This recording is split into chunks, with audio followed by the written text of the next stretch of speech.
Hello friends, welcome to Pavithra life style. நம்ம இன்னைக்கு கோவில்லாம் பிரசாதமா கிடைக்கும்ல புளி சாதம், அதே டேஸ்ட்ல எப்படி செய்யறதுன்னு தான் இந்த வீடியோல பார்க்க போறோம். வாங்க வீடியோல போய் எப்படி செய்யறதுன்னு பார்த்துடலாம். அதுக்கு தேவையானது 5 காஞ்ச மிளகாய், 1 டேபிள் ஸ்பூன் கடலைப்பருப்பு, 1 டீஸ்பூன் எள்ளு, கொஞ்சம் வெந்தயம். புளியை ஊற வச்சுக்கலாம் ஃபர்ஸ்ட். அதுக்கப்புறம் எல்லாமே தனித்தனியா ட்ரை ரோஸ்ட் பண்ணி வச்சுக்கணும்.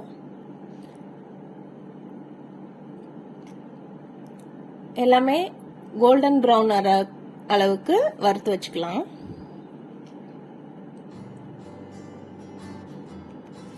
ஃபர்ஸ்ட் கடலைப்பருப்பு வறுத்துக்கிட்டோம். அடுத்து வெந்தயம்,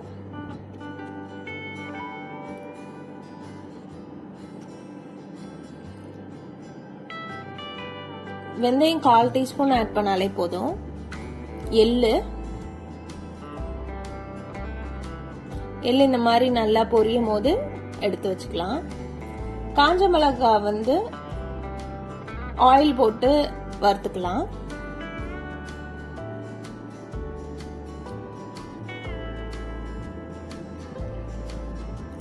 இது கூடவே 1 டீஸ்பூன் தனியா இருந்ததுன்னா அதுவும் சேர்த்து வறுத்துக்கோங்க. நான் இன்னைக்கு ஆட் பண்ணல.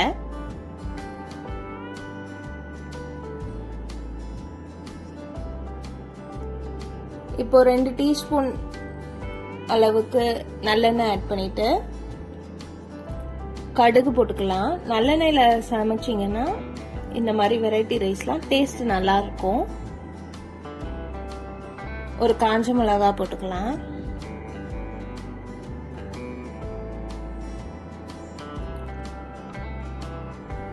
கொஞ்சமா கடலைப்பருப்பு, அப்புறம் கொஞ்சம் உளுந்து.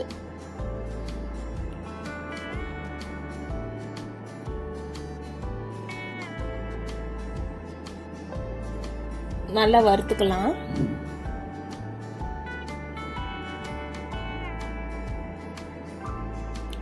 அதுக்கப்புறம் நல்லா ஃப்ரெஷ்ஷான கருவேப்பிலை அதையும் ஆட் பண்ணிக்கலாம்.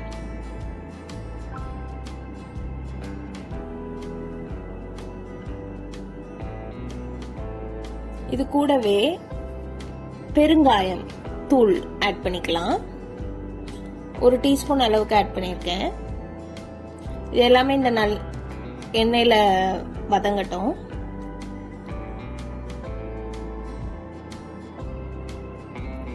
எல்லாம் நல்லா பொரிஞ்சு வந்ததும் புளி ஊற வச்சிருந்தோம்ல அதோட கரைச்சு அந்த தண்ணியை ஆட் பண்ணிக்கலாம்.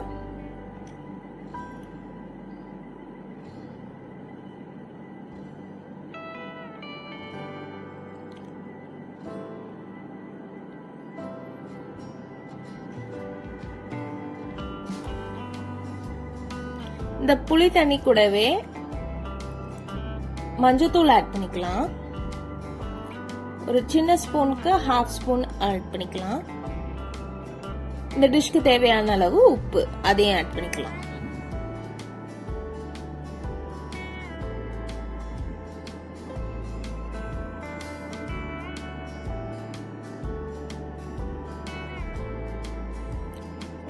இந்த புளி தண்ணி நல்லா கொதிச்சு பச்சை வாடெல்லாம் போற அளவுக்கு கொதிக்க விடணும்.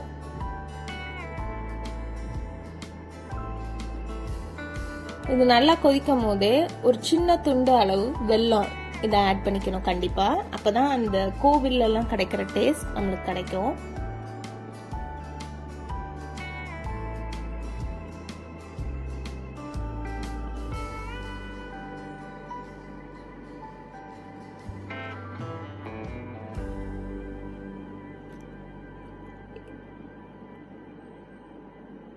இது கூட இப்ப நம்ம ஆல்ரெடி வறுத்து அரைச்சு வச்சிருந்தோம்ல அந்த பொடியெல்லாம் இது கூட ஆட் பண்ண போறோம்.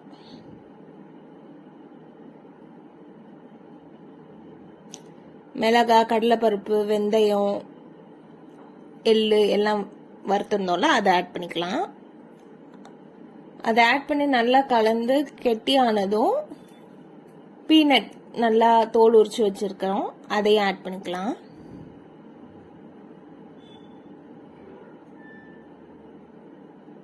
இந்த வேர்க்கடலை வந்து உங்களோட ஆப்ஷனல் தான், வேணும்னா ஆட் பண்ணிக்கோங்க. இது போட்டால் சாப்பிடும் போது க்ரன்ச்சியாக இருக்கும், அது நல்லா இருக்கும். நல்லா கொதிச்சு எண்ணெய் நல்லா பிரிஞ்சு வரும்போது சாதம் வடிச்சு வச்சிருக்க சாதத்தை ஆட் பண்ணிக்கலாம்.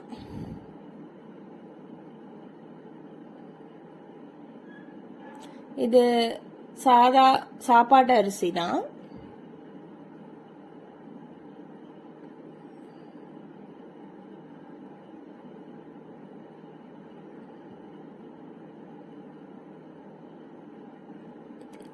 நல்லா எல்லா இடமும் அந்த புளிக்கரைசல் படுற அளவுக்கு கலந்து விட்டுறலாம்.